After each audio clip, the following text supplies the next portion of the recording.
also, because they know their potential, but now they got to turn it into consistency. And I think that's where we want to see. Well, right away, we'll start off with a shot from Roldiz, aka Raul. Y'all see him on the show with Daz every week.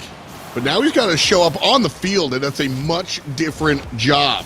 T. Carell here, also a fun player to watch. I've always enjoyed watching T. Carell, and I'm glad the Soniqs have been making the run they've been able to. Shock has to hustle, get back on D, but he can't get off the ground.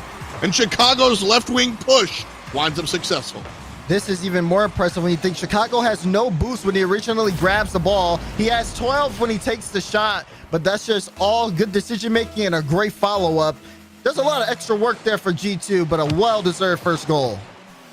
That I think is really reflective of veteran play. That route, like you said, had everything to do with where the boost was, how to get it, as well as the shot. And I mean, you're combining two different level classes there. And that's exactly what you expect when you see a player like Chicago, who's been around for so long. Nice shot opportunity denied by JNaps, and Roldiz also gets stolen as Chicago comes out from the left-hand side. Going back to your point earlier about the Soniqs, you know, I do agree. Watching T. Carell get into his own form has been a very impressive sight. But then also to your other point about Roldiz, yeah, although we act cordial on the show, the field is a totally different place, and we won't get any sympathy from me. Not at all. I mean, I think it's always kind of fun watching people that are like, you know, fun havers. If you then like, all right, this is my job, bro. Different world, and you see that from the Soniqs. You know, they really settle down and go ahead and do their thing. So right now, after a minute and a half, G2 have the lead, and Roldiz will keep it at 1. Offensive transition not really going to be made use of. So Chicago one more time goes towards the net. Clump up, and it's a trap from Susquehanna. Yeah, you want to keep that in the corner, keep it low and to the side. This is why you don't want to put it in the air. Chicago immediately dishes a pass mid, and although no one's there this time, JNaps has to be there in net. He gets a solid save. It's a drop down. Roldiz not fast enough. JNaps picks it up, and G2's going to look to move downfield. JNaps here looking for the shot. Too high! But a nice sequence. Not nice enough. This ain't horseshoes. You got to land exactly. JNaps with a secondary opportunity. Shock says no. And Drees here. Keeps it G2's. Dishes down. Chicago takes the pass after JNaps walks past it. And Drees off of the assist, the extended assist, if you will. Chicago puts another one in the net. This one really has to do with JNaps getting that bump on Roldiz. Roldiz trying to get a piece of the ball, and JNaps not only bumps him, plays it past him, and that sets up the lane for Chicago to score off of. Right now, counterattack's way too deadly here for Soniqs. They have not been able to stop that G2 press, and the only reason it's just a 2-goal difference is only because G2 are coming up a little bit empty on some of their shots. Yeah, the accuracy isn't landing, but the sequences have been. And very impressive there. And again, just like I talked about that first goal being real veterancy as Chicago goes to the boost, the second one, as the ball goes across the field, also real veterancy. JNaps knowing, I think a lot of players in JNaps position take the shot, and it winds up getting blocked. The selflessness. And here, he'll take one for himself. Nice shot there. Again, guess who? Off of Drees. It's getting ridiculous early here. 3 goals. JNaps he just seems like he has a free net to shoot at. That being said, that's his first goal out of 8 shots. Wow. But if anything, this one, no, it won't be the first goal for the Soniqs. Okay. Thought they would at least be able to get one off the quick kickoff, but that's going to be their 3rd. As the totals here are almost insane.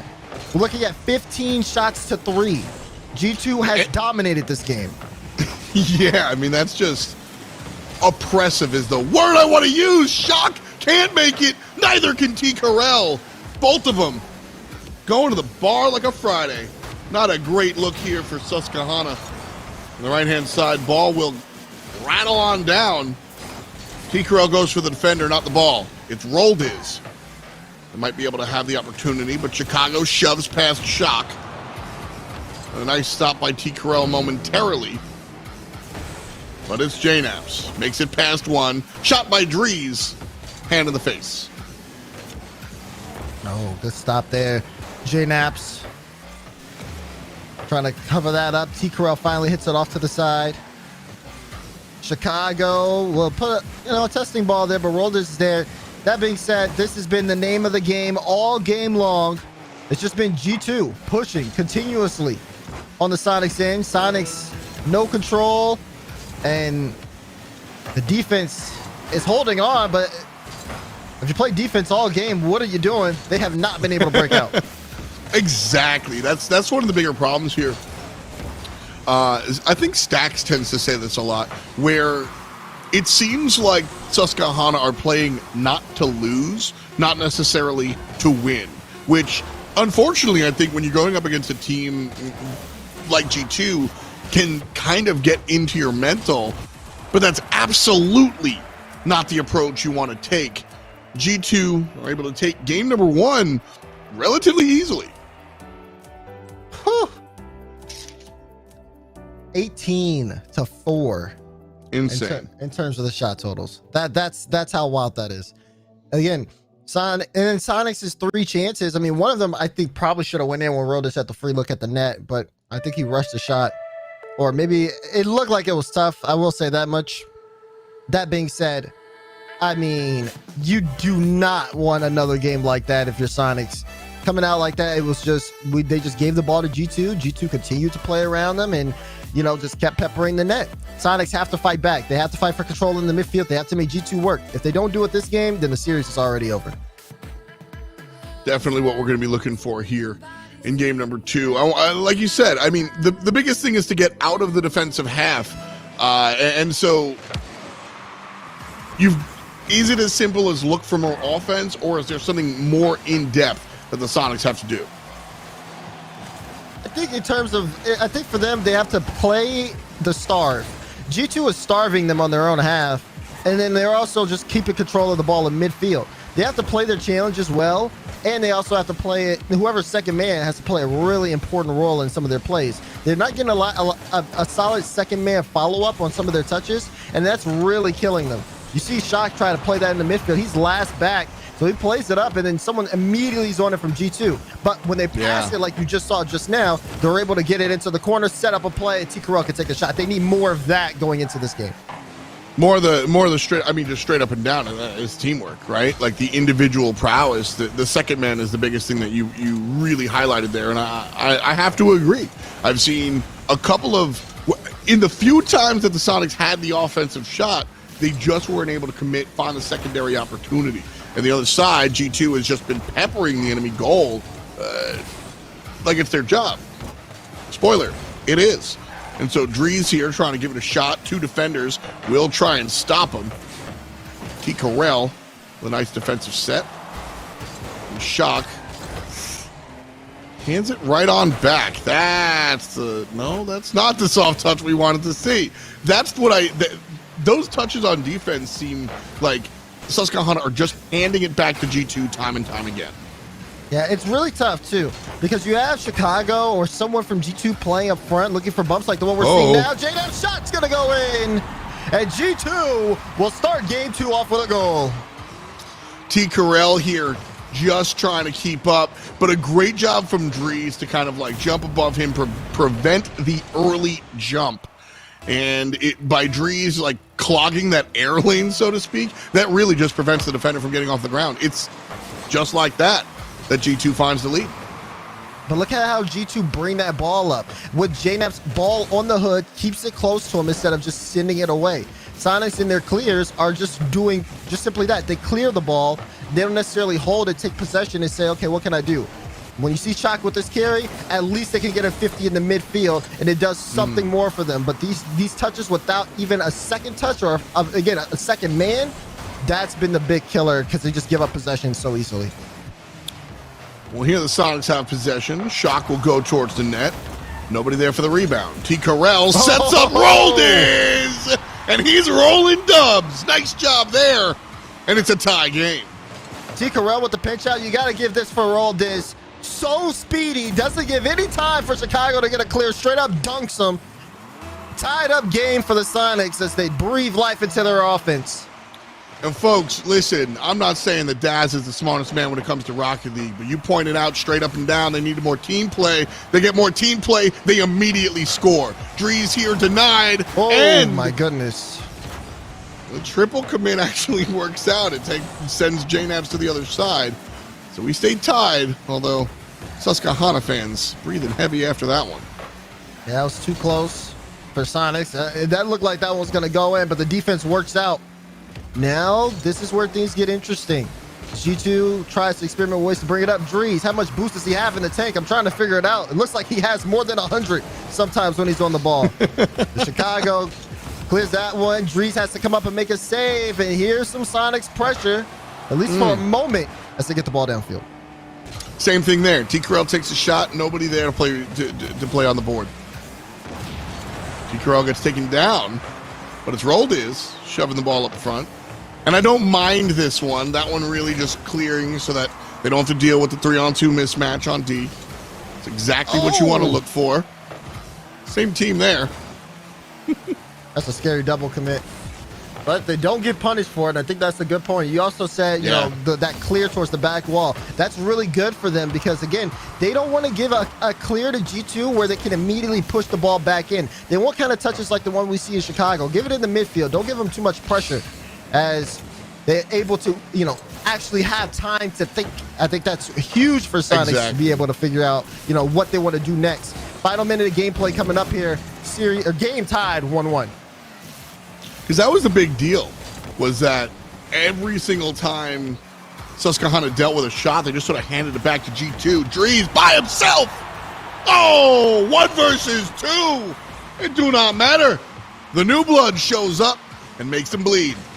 Oh, that's so good. That is so good from him. So this one, the air roll onto the jump, he makes them have to guess high or low. He saw Roldiz playing low, he played high, and then got that double tap right on top of T-Corral, who's up now. Maybe a tie goal. What a play from Sonics. They get it back quickly. Man, the drop down exactly when they needed it. T-Corral just dishes it to Roldiz, and they find the hole. More impressive than the play itself to me, Daz, is how quickly they answered G2 to tie it up again. Yeah, this is good. Show Sonics aren't ready to give up just yet. Now, we have seen some stellar plays. Sonics with the team play and G2 with some solo plays. This is going to be a very interesting final 30 seconds. Everybody looking. Susquehanna possession. Roldiz coming up on the right-hand side. Stunted by 1. Shock gets a shot, but Drees is there right in his face. And so it's G2 ball. Chicago over 1. Defense gets there first. Last possession. Shook pushes it forward, and Drees denies. As long as this ball hits the ground, we're going to OT. Chicago doesn't want to. Sends it on the left-hand side. Looking. Right lane. JNAPS still up. Sends it towards mid. 2 defenders in net, and we're going to OT. Woo. Okay, G2 with a lot of pressure towards the end of that one. They really wanted that goal. But good on Sonics defense. Shock in a bad spot here. But will he be able to actually make contact? No, he needs help from T-Corral, who will end up getting demo, but that's an easy rotation back for him. This one's starting off a little bit in favor of Sonics in terms of possession, but G2 excel on the counterattack, and that's what you got to be careful about. Looking for it now, though. The counterattack. Luckily, Susquehanna able to equalize.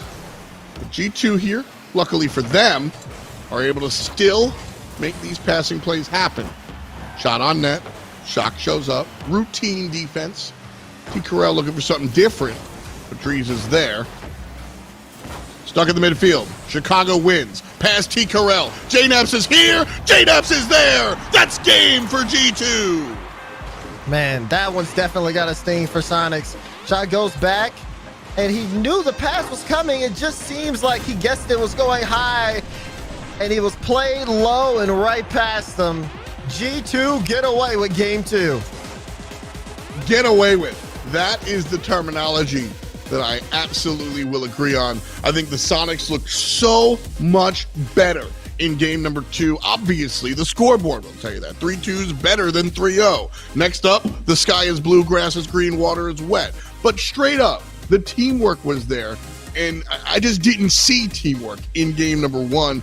So much closer. But at the end of the day, I mean, G2 just was a pretty play, Daz. Yeah, that one was really good. And like I said, that quick response from Soniqs was very well executed. And they're starting to get things on the right foot, but now they are in the worst spot imaginable, being down 0-2 to G2. As we load up DFH, game 3 coming up. Does Soniqs have what it takes to pull off a reverse sweep against G2 Esports? The tall question will be answered shortly. Shock trying to turn this one. That's something that Susquehanna has not been able to do whatsoever. We've seen them be able to answer back on their side. But as far as get possession ripped away and then keep it on the opponent's side of the field, not something we've been able to attribute to the Sonic squad. Shot from Chicago, high. And Shock will get in front of it. This time around, ain't nobody in front of Jay Naps. And goal 1 goes to G2. And man, he makes it look so easy, but it's really off of that assist from Drees. No one was expecting the touch or the pop-up to happen. Soniqs caught by surprise, I should say. JNaps sets the tone for game 3. JNaps was impressive at the end of game 2 as well. The wind in their sails for sure. Nice shot though from Roldiz. Guess who's there? It's JNaps. Demo, Oh, Shock the only defender, popped above 1, popped past 2. Chicago, off of the assist from Drees, finds goal 2. You know this has to hurt. This has to hurt. Flick over Shock. Follow up from Chicago in G2, putting the foot on Sonic's throat. That's RLCS street right there. That's some playground ball. That don't feel good. That don't feel good, man. Shock a little bit wide. I'm sure not a shot. Sort of an errant shove. This looks like a little better of an opportunity here. T. Corell rolled his Shock all on the left-hand side. T. Corell shaves up. Not going to happen. Drees here. And Roldiz sends it towards the empty net. Chicago's there, though, so nothing ringing. T. Corell plays it safe. Oh, he plays it safe. Decides not to go for it. Drops it down to Shock defender there. Nobody for Roldiz, though. And the extra sequence pays off. Soniqs on the board. Man, you got to give so much props to T. Corell there. He legit plays around the entire G2 defense as if they're a toy. And sets up Roldiz with an easy look. You need more efforts like that out of Soniqs. Right now they're down by 1, but there's still plenty of time. 3:18 left on the clock. Scary moment there, too. You know, T. Corell not taking the obvious shot winds up being the good thing. Certainly scary for the fans at home.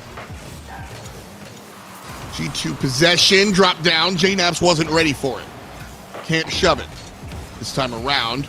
Roldiz changes the angle, so Chicago can't find it either. Good job by Drees trying to keep the third player out of the defensive play. But now Heel start to come in as the teammates rotate back. Impressive play here. JNaps to Chicago! What a setup play from G2. You see JNaps with a soft touch forward. And again, not only does he play a pass Shock, he immediately removes him from the play, knocking him down. And Chicago will send it through. Right now, G2 understand that Shock in the net, it's a goal at this point. They are abusing that. Oof. Big words. You ain't wrong. Double tap. Chicago sends it high. The biggest thing for me there, DeMar, was the idea that G2, you're asking the team to play routine defense, right? Your enemy. Oh, no. Oh, no. Man. And this is the same thing in all honesty. So G2 are taking shot after shot after shot, and they're going for the quintessential, I just joined my first team rotation, right? 1-man, 2-man, 3-man, rotate back for boost. 1-man, 2-man, 3. And in theory, the defense should be able to go and deal with that. Problem is, G2 just continue the rotation till they get what they consider an inevitable breakdown. Daz, I think that led to goal 3 and 4. Well, there's something a little bit more, and now I got to take back my shot quote, because at this point, this is just G2's offense here. And you talk about 1-man, 2-man, 3-man, it's more than that. It's 1-man, he plays the ball up, then goes for either a demo or boost steal or both.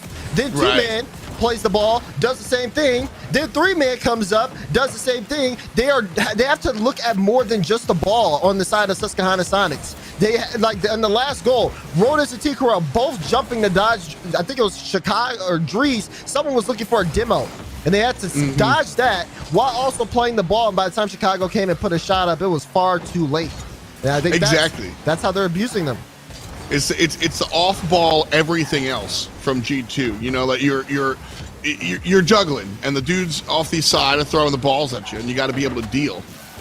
You also got to be able to do the other stuff, the stuff after the stuff, if you will. And like that's how G2 are winning this match, from my perspective, is nailing all of the other stuff off the ball. The Soniqs can't seem to keep up, and with a minute to go, 3 goals needed to tie. G2 on match point, and they just keep pushing the advantage bar. Oh man, just straight up speed on that one. Even though there's a double commit on a 50, since there's no one from Soniqs home, JNAPS can just come and pick up another one. That's his second goal. He's shooting 2 for 3. Chicago shooting 3 for 7. Dries, he doesn't need to score. He's the assist man. 3 assists from him. G2. They look good today, and they have been taking it to Soniqs. About 30 seconds remaining in this series, and yeah, I think it's safe to call this one.